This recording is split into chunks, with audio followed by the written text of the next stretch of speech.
అందరికీ నమస్కారం అండి. నేను చేయబోయే వంటకం పెసరు దోశలు.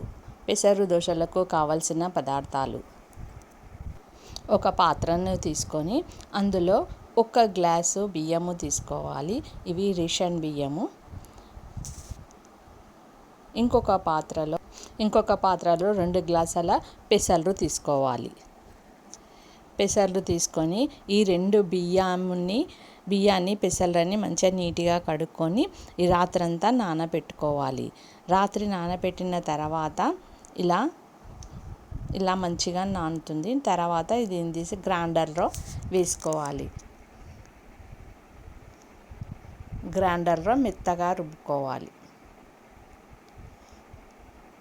ఈ పెసలు కంటికి చాలా మంచిది.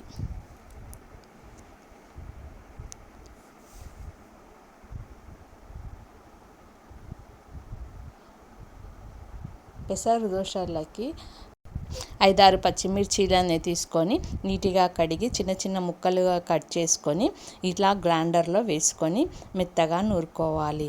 తర్వాత 2 టీ స్పూన్ల సాల్ట్ను వేసి మెత్తగా నూరుకున్న తర్వాత 1/2 టీ స్పూన్ జీలకర్ర, ఒక అల్లం ముక్కని మెత్తగా కట్ చేసుకొని జీలకర్ర, అల్లము ఈ గ్రైండర్లో వేసుకొని మెత్తగా నూరుకోవాలి.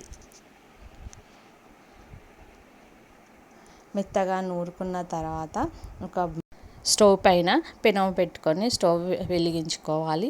వెలిగించిన తర్వాత ఆయిల్ పెట్టాలి.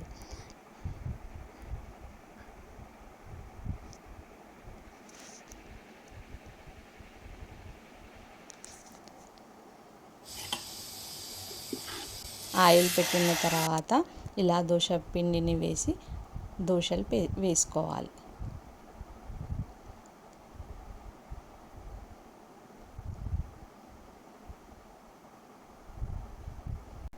ఇలా వేసుకున్న దోశలను 2 పక్కల కాల్చుకొని తీసుకోవాలి. ఇన్ని టమాటా చట్నీలో ఈ పెసరు దోశలు చాలా బాగుంటాయి. రుచి చూడండి. ప్లీజ్ లైక్ చేయండి, షేర్ చేయండి. Please subscribe.